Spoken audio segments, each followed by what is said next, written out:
Good morning. This is Bobby, and I have with me today Chastity, who is our property manager here at California Curb Appeal. And what we're going to do today is we're going to talk about taking a lease listing, which is it's a lot like taking a regular sales listing.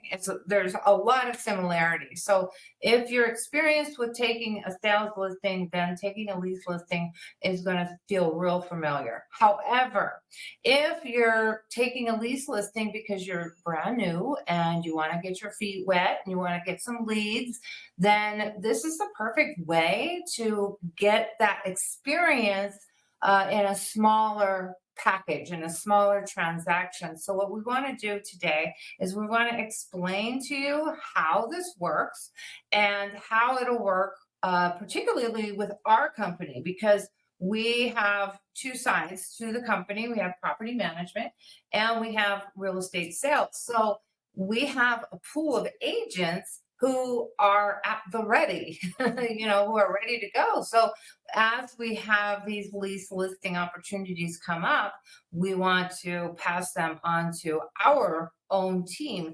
And before you take one of these lease listings, we'd love for you to, actually it's a requirement, take some training, do some training. So this is the training that you need to do in order to take a lease listing for California Curb Appeal. If you're listening outside of our company, welcome. We love it that you're here. And this information definitely will help you when you take your own lease listings. Okay.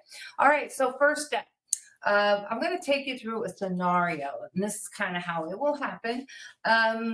We're approached by an individual who says, I have a property I've been self-managing for the last 3 years.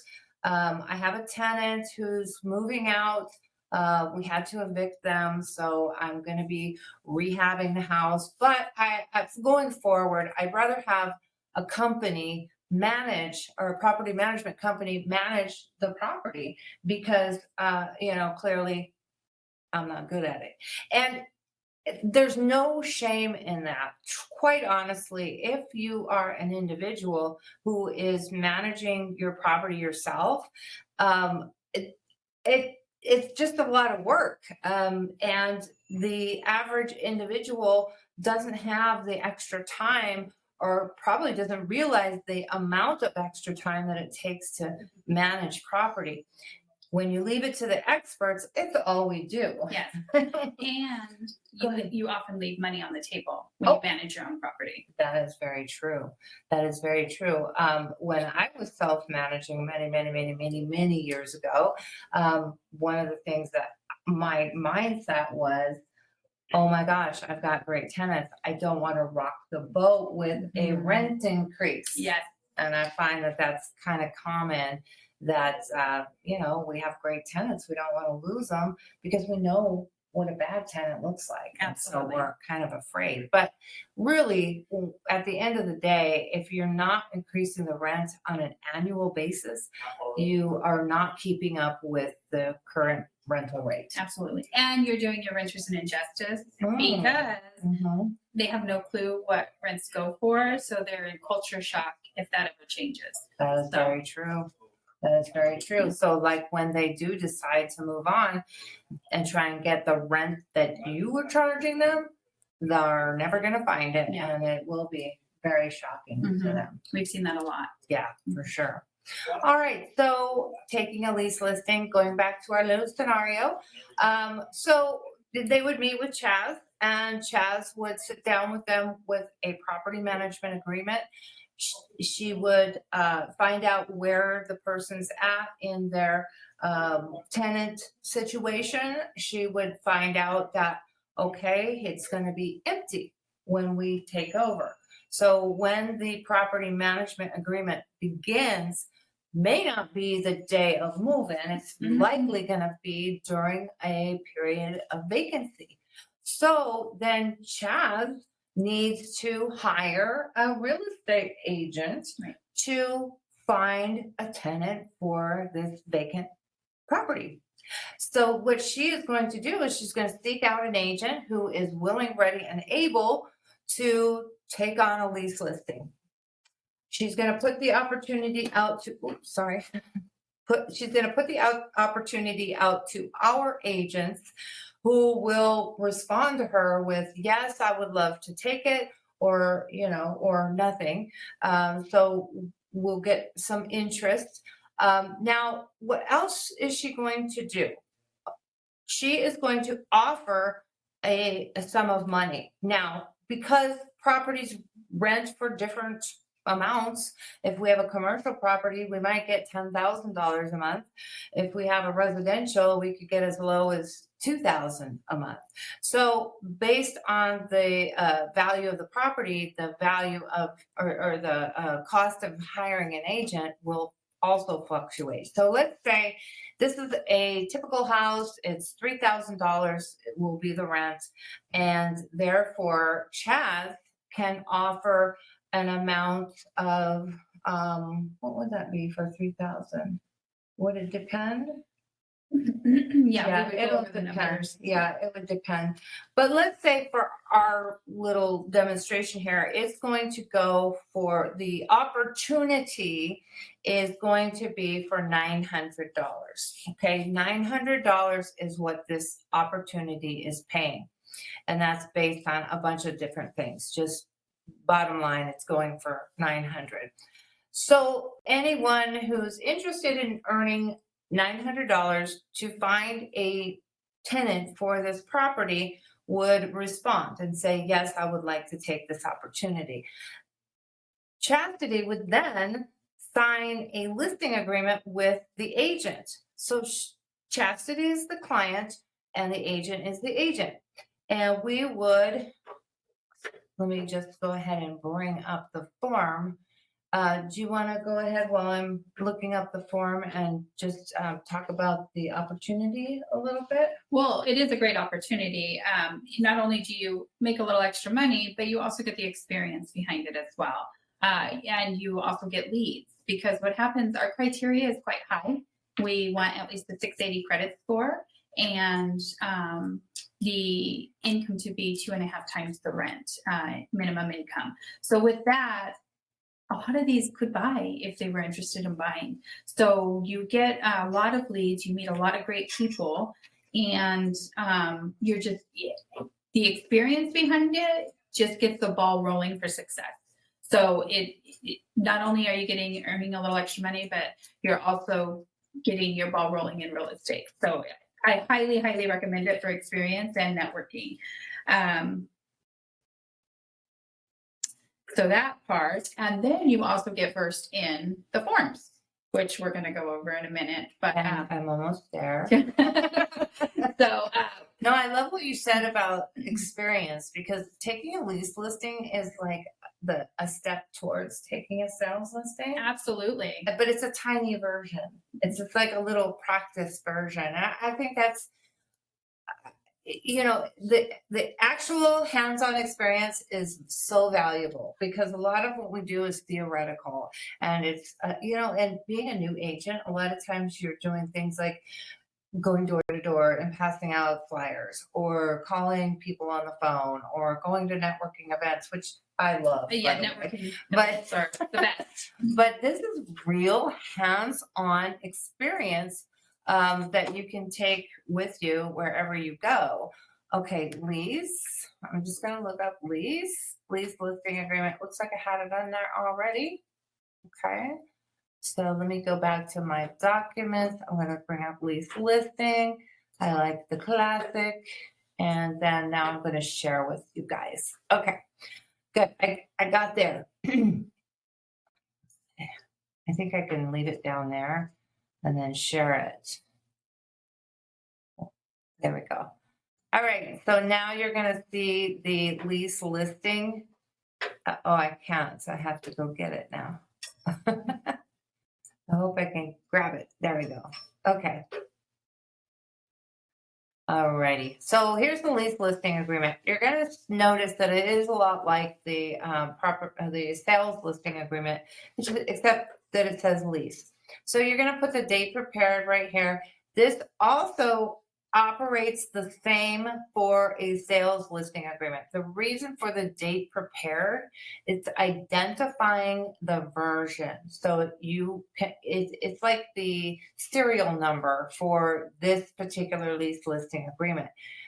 When you identify it or when you talk about it, when you refer back to it, as in the case of an addendum, you would say lease listing agreement dated. So it's like a serial number. So that's what the purpose of the listing or the date prepared. So it has no other bearing on this contract other than an identifier. So if you wrote it a week before you actually saw the individual, that's fine. It doesn't matter. It doesn't have any bearing on the contract itself. So I'm going to put today's date, the 13th, exclusive right to lease. You're going to put right here. No, actually, I'm sorry.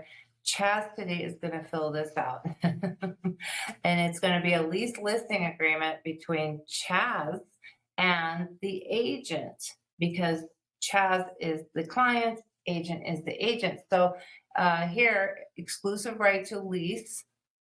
And this is going to be California curb appeal. Real property specialist. And when you write the name of the company, always use the full name. I understand it's a lot of words, but that is the legal name of the company. So we have to use it as such. Hereby employs and grants. Let's say Mr. Joe Agent. One of our new agents, his name is Joe Agent. Just see what was up there. So, anyway, hereby grants Joe Agent beginning date. It's a broker here. So do we write? It says broker here. So you know what? I think it still it should be. Yeah. It would be California curb appeal. So let's go ahead and put California curb, because you put your broker here. So anyone working for us would be the Still, broker would be right. the same. So the beginning date is the beginning date of when this contract starts. Let's go ahead and put it for October 1st. And then ending, at least listing agreements are a lot shorter. You know, I always say for a sales listing agreement, we would do 6 months at a minimum, because that allows for one falling out of escrow time. And it's not uncommon for a property to fall out of escrow. But for a lease listing agreement, you don't have escrow. So we probably want to do maybe 3 months tops. I think 3 months. Depends on the market too, you know. It could be one of those markets that is just, you know, tough and people aren't leasing. So we're going to go through December 31st on this one. Okay, and then here you're just going to put the address information of the property. And the rent amount, we need to rent it out for $3,000. This is going to give you your parameters in which you're going to work. So when you put the lease in the MLS, you're going to have all the information you need to put it into the MLS from your lease listing agreement, much the same way as you would for a sales listing agreement. Okay, so you're just going to complete all this stuff. And I'm actually saying that this will be filled out for you. When you get a lease listing agreement, it's going to probably be Chastity that's going to fill this out, and you will sign as the agent. But you know, it could be either or. A lot of times the agent fills out the lease listing agreement, not the client, that's for sure. Yeah. And you know what, honestly, I think we would take it by scenario with who we're working with, because it depends on if you need a level of training, I'm there to help you. And if I'm putting it in the MLS, it would be under me. And if Mhm. you're putting it in the MLS because that's the level you're at, then it would be under you. Okay. Yeah. There you go. Okay. So it would be the agent that fills out this exclusive lease listing. Okay. But you would do that in conjunction with you because they would need to know how much it's listed, how much the rent is, what are the Yes. terms that you want. Absolutely. So $3,000 per month. I think this month. Okay, so I'm not going to go through every single little thing because a lot of these are very self-explanatory. I do want to point out when we get to the payment portion. So RPO is Chastity. Agrees to pay to broker, which is agent, as compensation for services irrespective of agency relationship as specified below. So if this particular listing pays 900, we would simply put that here as a flat fee. If it's a percentage, it would go here. Now, for month to month rental, there will be no compensation for either percent of, okay, this would apply only if the amount was based on a percentage, but since it's a flat fee, we just end here. Fixed term or month to month. Okay. All right. So I think this is pretty self-explanatory. Of course, if you have questions, you would work with Chastity on those, and then both would sign, and the next step would begin. Uh, Owner disclosure, you would do this. Yeah.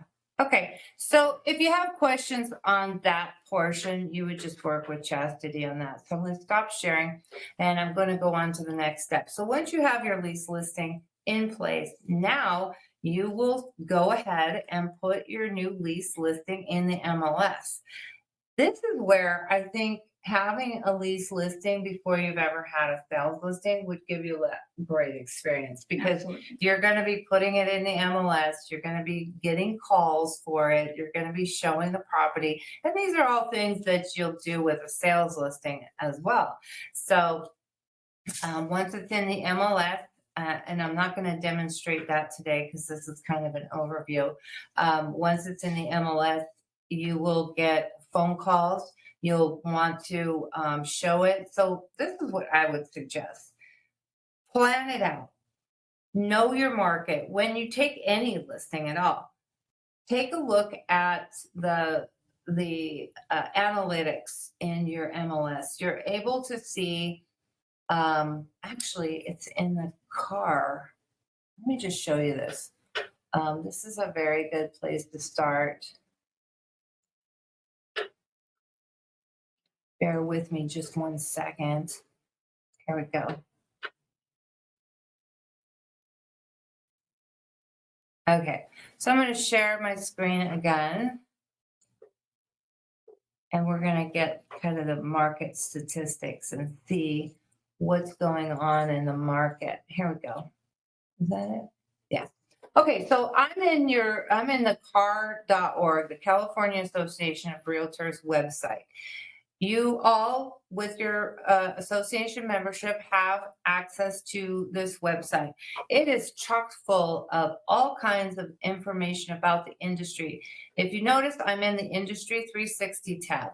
If you look through here, you get data and statistics, housing markets, housing matters podcast, housing market forecast, market minute write-up, interactive market stats, speeches and presentations, and surveys and reports. If you look through all of this, you're going to have a really, really good idea of what's going on in the market. But I'm just going to show you the interactive market stats. So if we go to interactive dashboard, did it switch over? Yes, it did. Good.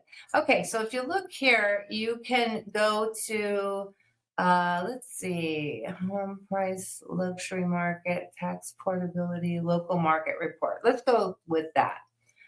Okay, we're going to look at a local market report. Sales year-to-date comparative report. Okay, so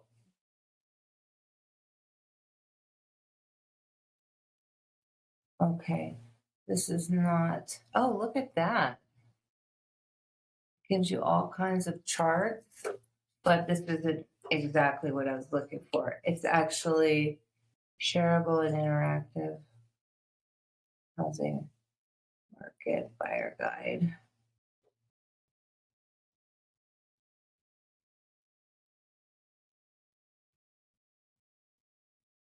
Hmm. Maybe this is it. Interactive map.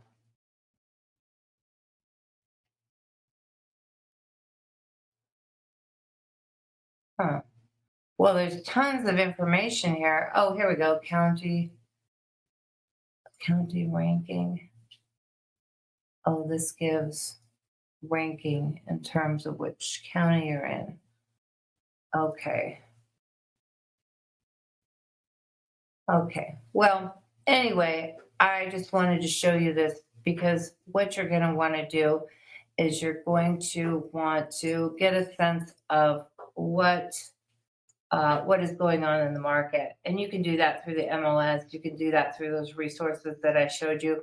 I don't want to waste your time by looking through there. I just wanted to show you where it was at so that you could look at it yourself. But what you're going to want to do is jump onto the MLS, look at how many listings for rentals are actually available at this moment in time. And then keep in mind that most rental listings will not be in the MLS. Most rental listings, people are doing it themselves. So the best place to find out how many rentals are available is to go to Zillow or apartments.com. I know is a good one. Hot Pads is another one. Or what I like to do is just go onto my Google and look at the address or the area and see how many rentals come up and all the different websites. So you can get an idea of how many are out there and available. If you see very few, then that's going to tell you that probably this rental is going to go pretty fast. However, if you see a flood of rentals, especially in that price point, then you know it might take a little bit. So what you're going to want to do is plan out your strategy. And I would even say write it out. So the first thing you're going to want to do is you're going to want to go visit the property. Set up your lockbox. If you use the super box, go ahead and set that up. If you use the combo box, set that up. We have combo boxes here. If you need to use one, we can set you up with one. Once you set up your lockbox and you have it in the MLS, make sure that the instructions are clear on how someone is going to see the property. If an agent calls you, you could let them go by themselves. However, if it's an individual that wants to rent, you will have to attend with them. You cannot send anyone to the property alone. And I would say when you're making your plan, write it down, excuse me. Write it down. Write down your plan. So let's say you want to try and get it rented at the next first.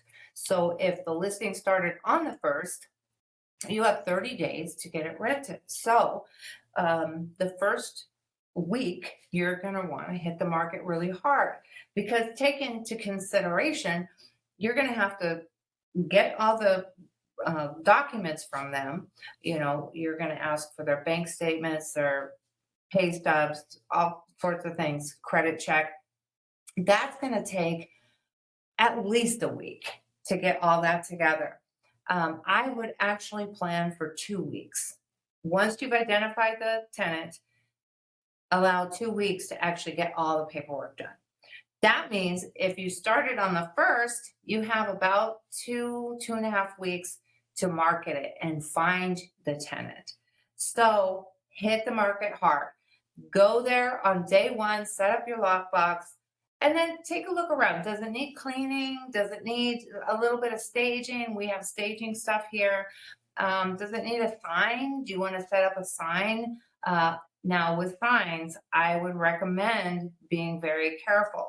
For one, it could be in an area that has a limitation or a restriction on the types of signs you can have. Some 55 and plus neighborhoods, like in the desert, you can have a sign, but it has to be in their colors. So you have to actually buy a special sign. Some communities don't allow any signs at all. And some you can have it in the window, but you can't have it outside of the unit. So check that out. Make sure that whatever you're doing is allowed. Now, the second reason you want to be careful with signs is it's kind of like advertising. Hey, this house is empty. Come squat in me. And, in some areas that is probably more of a risk than in other areas. So just notice what you should and should not do. Okay, so after you've done your walkthrough, you've decided whether we need some staging, some cleaning, whatever. Also, just for your due diligence, this should already be done, but I want you to get into the habit of checking to make sure the smoke alarms are there, the CO2 alarm is there, and the water heater is double strapped. Those are the three requirements that are most common when you rent or when you sell a property. So just making that a habit, every time you go into a property, just kind of making note of that is a good practice. If you do see something missing, then you'll want to go back to Chaz and let her know, hey, I noticed that upstairs there were no smoke alarms or whatever. Because when the person does sign a lease agreement, that has to be there. It has to be done. Also, when you do your walkthrough, if you notice something unusual or something that looks out of line or out of place, you want to let Chastity know too. If you see a door that's been, maybe looks like it's been broken open or something like that, you definitely want to let Chastity know. If you notice something that's not working or that works, wrong, then let Chastity know. She needs to know these things, and she's probably not going to be there as much as you are. So you're going to be kind of her eyes and ears while you're doing the listing. Okay, so plan it out. You have 2 weeks at the end that you're going to be writing the lease. And so 2.5 weeks you have to market the property. So plan an open house. That's the best way to get a lot of people there quickly. And since you have an MLS listing, you can advertise the open house there. It's going to, is it syndicated? Our lease is syndicated.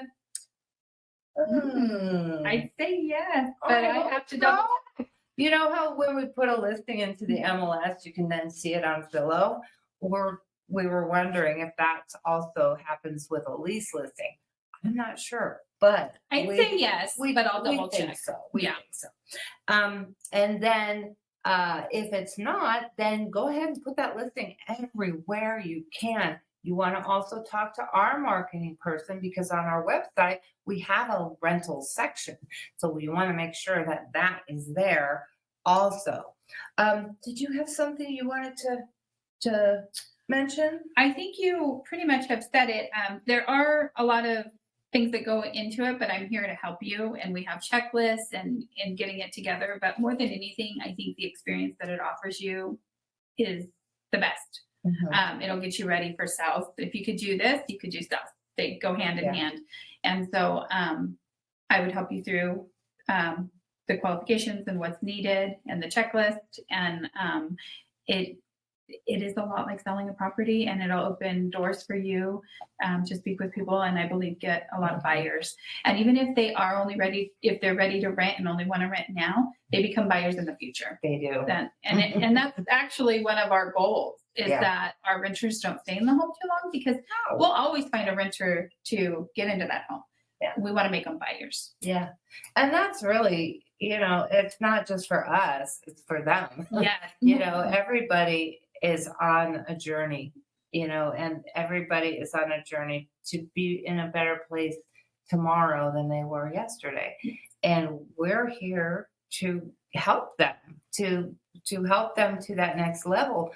A lot of times when somebody is renting a home, they're renting a home because they don't know how to buy a home, and maybe they're afraid to make the wrong decision. I think that's a big part of it. So you, as their agent that's helping them get into a rental, they will likely call you when they're ready to move, whether that move is into another rental or that move is into now purchasing a home. But you're going to be their guide. It's a big responsibility. And when you are finished and you've got them all settled, I would highly recommend, a little basket to say, welcome home.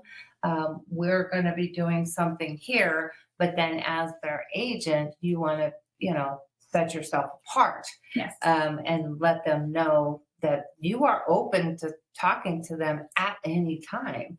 And when they're ready, please, be the first phone call. And you also want to keep in touch with them. These are people that will go into your CRM, and you'll set them up on a follow-up scheme or whatever, that you are going to call, text, email, or something with them at least once a month. Because when we've talked to people, or when I've talked to people that I sold a house to, and then 2 years later, sold a house to, then 2 years later they listed it for sale. I asked them, why didn't you call me? And they say, well, we didn't know how to get a hold of you. We forgot. Yeah, it happens a lot. A lot, because we're not, we're not top of mind for Yeah. them anymore. And there's a lot of opportunities to touch your clients. So, anytime there's a holiday, you always use that. Take note of their birthday, send them a birthday card, pop by every now and then and drop them off a plant or a gift basket or something like that. Just stay top of mind, and you will be their next call when they're ready to move. Absolutely. Yeah. Real estate's a lot like farming. You're planting seeds. And in my opinion, this is the best way to do it, Mhm. because it's so much better than door knocking, Oh yeah. because you're meeting a need they already have. Right. They're coming to you because they have a need for a home, and that's what we do. Mhm. So it's a win-win. It is a win-win. And if they had a delicious experience with you, they're going to what? Tell their friends. Mhm. They will tell their friends. Yeah. So, all right. So once you've got your plan set, you're going to get ready for your open house. Now, once you do the open house, it is identical to a sales open house. There's no difference. So you're going to prepare the property the day before. I would recommend the day of. It's kind of a little crazy. You don't want to leave a lot for the day of. Hit all five senses. That's what I mean. If you hit all five senses with your open house, then you won't go wrong. So eyes, make it visually appealing. I like to set up a table with our tablecloth, the flyers, snacks, some water, some information about the neighborhood, maybe I don't know, something. If it's on a golf course, then maybe get some promotional little golf tees or something that everybody can have. Something to take with them. Ears. You want to play some soft jazz or whatever music is nice and pleasing. I find that jazz is kind of universally liked. Not the Not that weird jazz, but the cool jazz. Cool jazz. Definitely cool I jazz. don't even know. Okay, and then notes. I have a whole basket of plugins. You can take them anytime you like. Just grab a bunch of those, stop at the grocery store, get the little things that go in them, plug them all in. Plug them all in the night before so that you don't have to, when you walk in, it's going to be, oh, cinnamon cookies or whatever. Anyway, temperature. Make sure the temperature is right. If you are, if the place is freezing cold or really, really hot, people aren't going to want to hang around a long time. So make sure your temperature is set the night before so that the place has a chance to get to the proper temperature.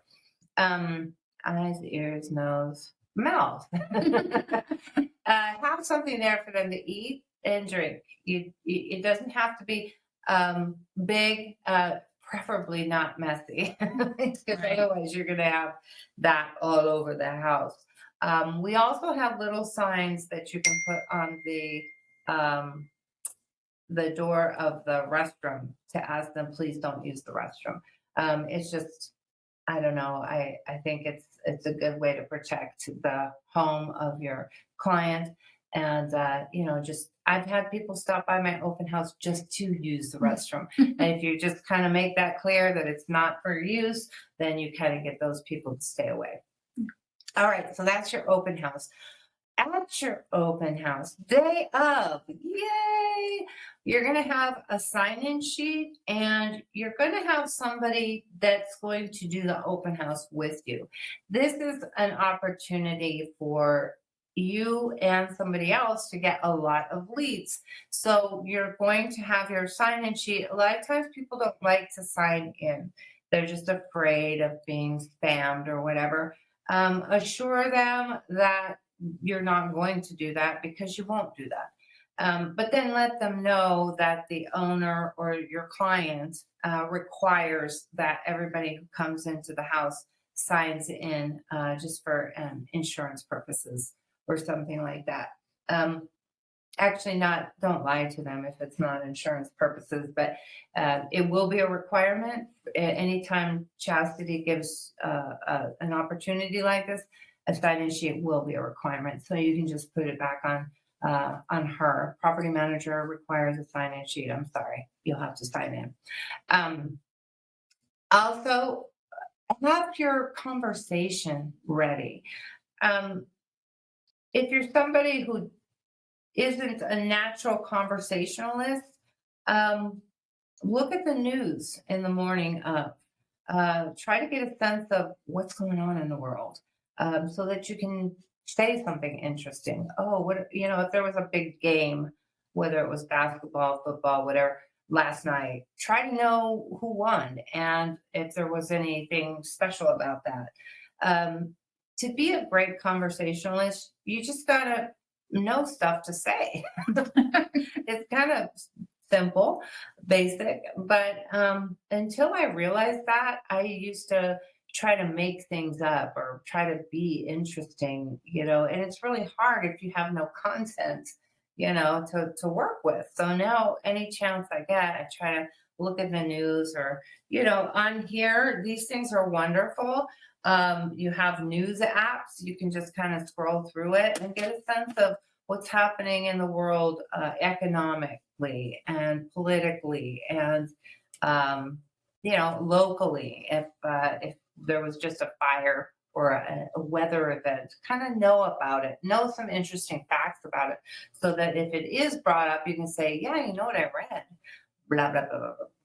So make yourself interesting by doing things that interest you. If you're interested by it, then somebody else will be interested by it. So plan to be a conversation person, and then also look for commonalities and with you and that other person. You don't have to be nosy, but when you're walking around with somebody and you're showing them the house, and let me tell you, people do like that. They like to have a tour. They won't tell you that. They'll say, no, that's okay. I'm good. but they really do like being led around and toured. There's something about that. It's like you're serving them. Mhm. And we want to come across as serving them, because that really sets a tone with, for us. Hang on. And a way to practice that beforehand Oh. would be to do it with your iPhone, do a tour that you can post on social media. That would Wow. help out a lot. And you don't have to be in it. You can kind of just walk around Mhm. and show the place, and that'll help you practice what Yeah. you're going to say with people. Right. It'll familiarize yourself with the property. Yes. And that kind of sets your tour, huh? Yes. You know which route to take. You won't be at a corner going, oh, let's go this way. Yes. Yes. And then you put it on social media, and it's a win-win. It helps. is. Mhm. It is. If you've never done like a live video on social media, it's a good place to practice. Yes. With those little video tours. And a lot of websites like Zillow will actually have a little app in their app, that you can set and do the tour, and it uploads to the Zillow app. So when people are looking at it on Zillow, they'll see your little tour too. And it actually, I think their logarithm helps those video tour properties be seen more often. Like they push those to the top somehow. That's, I think, what I read. So many things. Yeah. So when your day of, plan ahead, get there early. If you're allowed to have signs, get there early so you can put the signs up, then go sit down and cool off, or at least calm down. I've noticed whenever I put up signs, even if it's a cool day, I end up a little bit sweaty. Or, I just need to sit down and just calm down, because it's kind of a lot of work doing that. If you have somebody to put up the signs for you, even better. And I always recommend have somebody there with you. It takes up the time in between people coming through, and it keeps you kind of in a conversating mode. Have you ever sat quiet by yourself for a long time, and then somebody comes in? It takes you a minute to kind of get started. Mhm. Like you don't feel like conversating. It's almost like, it is exactly like a body in motion stays in motion. If you are sleeping, you will want to continue sleeping. If you're resting, you'll want to continue resting. Your body, that's your body. That's something you can't even control. But if you're talking, you're going to want to continue talking. So talking to the next person is going to come much easier. So if you have somebody there, you can kind of practice, and then, like when somebody comes in and they say something, you're like, we were just talking about that. It's like you can kind of bring somebody into a conversation that you've already been having. So just, there's pluses. And I know that we have a lender that we work with. Our lender would be happy to sit with anyone. Amazing. Yeah, he is, and he'll help out and stuff. Plus, there's the safety concern. If you're there by yourself, we want everybody to be safe. So always have somebody with you for that reason too. Yes. All right. So you've done your open house. You've shown the property. How while you're at the open house, before the open house, and even after the open house, get the word out. Along with putting up signs, make flyers to invite the neighborhood to your open house. So this can be done either the day before or the day of, but I recommend the day before, but not too much before the open house. If it's too many days, it's like a couple of days away, that's too long. They're not going to remember. So the day before is perfect. Go around and do 2 full blocks. 2 full blocks. That means if the house is here, you're going to go block 1, block 2, then you're going to go either right or left, doesn't matter. Block, block, block, block, and then you're going to go on the other side. So you have a whole block around the listing. So that's going to be probably about 50 homes, maybe 60. make those flyers and just go door to door. This is one time that people are not going to chase you away. Do be careful. Do be careful. If you're in a dicey neighborhood, maybe leave the flyer on their doorstep. You don't necessarily have to go and knock and everything. If it feels uncomfortable, then don't do it. But if you're in a regular neighborhood that you can knock on the door, here you go. Most people won't be home. We also have these bags that you can put a flyer in, and they have a little door hanger. You can do that too. Get them all in bags. So all you have to do is put it on their door, knock. You don't even have to knock. The idea being is that if there's a house available in their neighborhood and they have somebody that they've been wanting to get closer to them, a son, a daughter, a mother, a grandmother, then they're going to get that person over there. They're going to be interested. So you're going to want to invite the whole entire neighborhood. This is also a great way to market yourself. Yes. You know, if you have an opportunity to talk to somebody and you have a reason, take it. My God, take it. It works just like a listing. So if it's a good listing and it may just, you might think, oh, it's just a rental, but you can market it just like a listing. Yeah. So we even offer, if it's a great rental, that we even offer where you can pay, I think it's $1 a bag. And you put the first cup of coffee in there and you put your listing in there. And it's a great way to market where you just leave a gift. And it's if the first cup of coffee is on us, call us for the second cup and we'll meet with you, because where there's rentals, there's also homeowners. Right. So you want to connect with the homeowners in the neighborhood. So you can use it just like a listing. I didn't even think of that. Thank you for bringing that up. Yeah. Yes, we do have a little marketing kit. We can sell them for $1 because we bought everything in bulk. But you know what? There's one over there. You want to go grab it? It's on the little thing to the right of the front desk. She's going to show you one. But it looks like a gift when somebody comes home and looks at their doorstep and they see it sitting there. They're going to go, "Wow, somebody left me a gift," and they're going to, see, here it is. Look at that. It looks like a little gift. So if you saw that on your doorstep, you'd be interested to know what's in there. Yes. It's great. It comes with, a flyer for the property, this cup, and inside the cup is a coffee, a stir, a creamer, and this little note. Oh, and a sugar too. And the note says, please enjoy some Starbucks coffee on us and then call us for the second cup.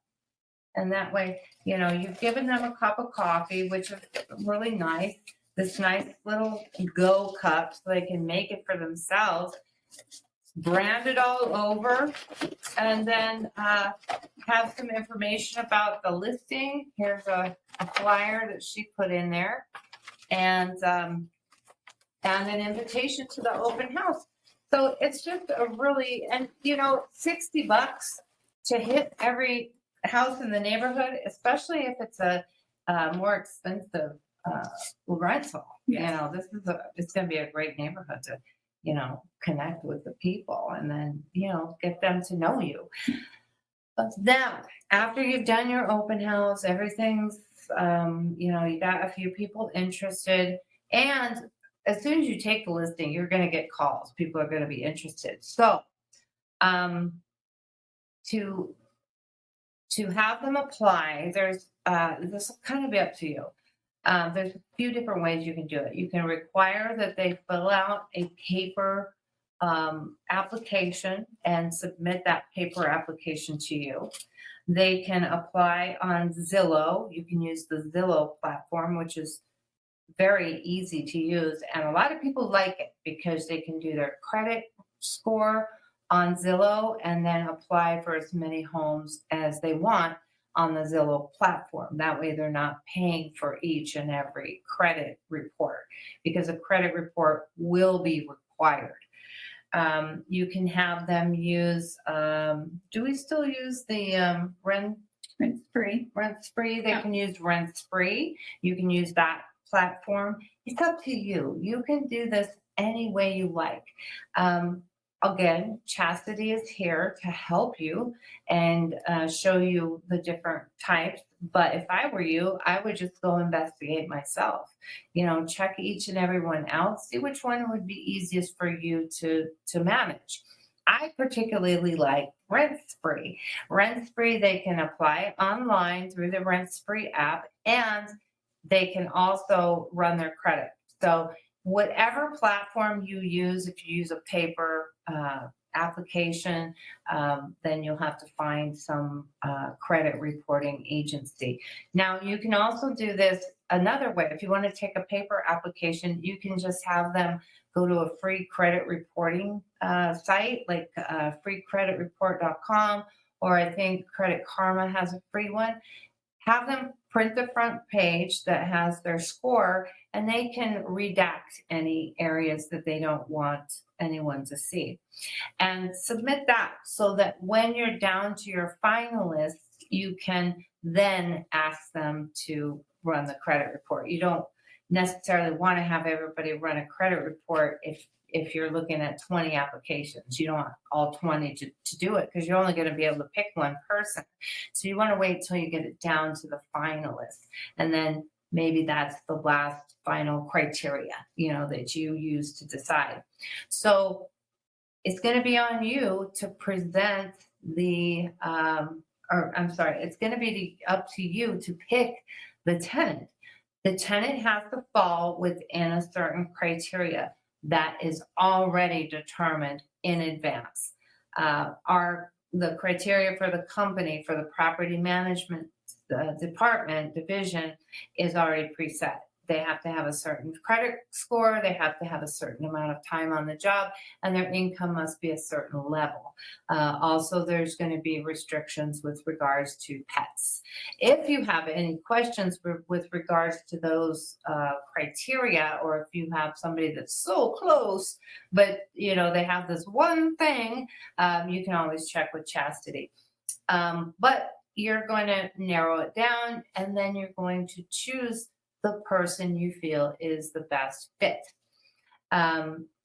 You'll work with Chastity on that if there are any questions. Once you've decided and they meet all the criteria, then you're going to start putting your closing file together. Your closing file is going to consist of, and we'll get that in a checklist form. It's going to be the application of everyone who is over 18. It's going to be a copy of their renter's insurance policy. It's going to be pay stubs for everybody over 18, the last 3. So if they're paid weekly, it's going to be 3 weeks. If they're paid monthly, it's going to be 3 months. If they're paid bi-weekly, it's going to be 6 weeks. Last 3 of their pay stubs. It's going to be 2 months of bank statements. Am I getting this right? You're on it. Oh my goodness. 2 months of their bank statements. Again, they can redact any of the information that they don't want to, give us, like bank account numbers. We do need to see the name, though. We need to verify it's the same person. A copy of their driver's license, and am I missing anything? I think that's it. And then of course the credit background report. check. Their credit report. So once you have that full package together, you're going to upload it into zip forms. This is going to be your closing file that you'll submit to Chastity in order to be paid. Once you submit that, you're going to prepare the contract, the lease agreement. You're going to make an appointment with your new tenant and to meet somewhere to sign the lease and to hand over keys and to get the security deposit. So when you meet with them, you're going to have the lease agreement already typed out. It's going to follow certain criteria. Also, you'll work with Chastity on that. She'll give you the criteria that it has to meet. You'll meet with your client. You'll sign, get the security deposit, hand over keys, and hand over the walkthrough. So in zip forms, it's called the memo. I can't ever forget the name of that, memo. And that is the walkthrough form that they're going to use to verify property condition. I recommend that you also just take some pictures, take a walkthrough video, anything that can be on file to verify property condition. Then you're also going to give them the memo. You're going to let them have it for 3 days. After 3 days, they're going to send it back, and that's going to go into their file as well. So a complete file will be everything that I told you before, plus the lease contract and the memo form, and I think all the disclosures. There's the lead and the, I don't know, bed bug disclosure. There's Yeah, a few. couple disclosures. But you'll get those. You'll know what they are, and we'll have a checklist for what a complete file looks like. So once your tenant has moved in and everything's signed, you'll submit all the final package to Chastity, and she will take care. Oh, and a CDA. You'll also do the commission disbursement agreement, and you'll give that to Chastity, who will make sure that your check is processed, and that is it. That is it. Woohoo! Yeah. And we ended right on time. Perfect. Couple of things I want to mention. Now, in the MLS, if you're listing property for sale, you know how you have to determine how much you're going to pay the other agent.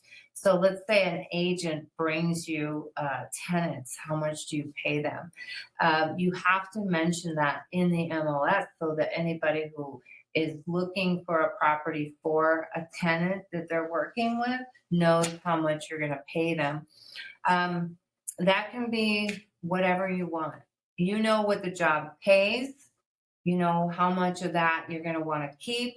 I would say, $50, $25. It can be very minimal. You don't have to feel like you have to pay a lot to that person, because most likely you're going to be finding that person. Right. Most likely you're going to find that person. And honestly, the only thing that they're doing is handing you over the person. Yeah, It's a soft handoff. it's a very soft handoff. You don't require them to do anything. So the fact that they're getting $25 is not, it's not a big deal. They're not doing anything. So, not in this case. If you did require them to do more, then of course you would want to pay them more. Yeah. And you can put that in the directions, the remarks, the special remarks is that you will handle it all because you'll want to vet them personally. Yeah. All right. So we'll end it there. This is, I think, do you think this is good enough? We'll probably want to do another training, but this is a good preview of what that's going to look like. Before you actually take a lease listing, I'd like you to see this video, but we'll also have another one-on-one training that we'll do with you too. But these are good opportunities. Yes. And I hope that you all take advantage of them. And personally, it's my preferred opportunity. Like it is my preferred way of building my CRM. I don't like to door knock. I don't like to cold call. I would rather call somebody that already has a need for housing. Right. So for me personally, I think this is the best way to get leads. Yeah. Mm-hmm. Yeah. You'll find your way, and this might be it. Yeah, it might be. Yeah. So, and then send in your questions. If you have questions, that will help us with the next training. Yeah. So yeah, send them in. All right. Thank you all. Thank you. Bye.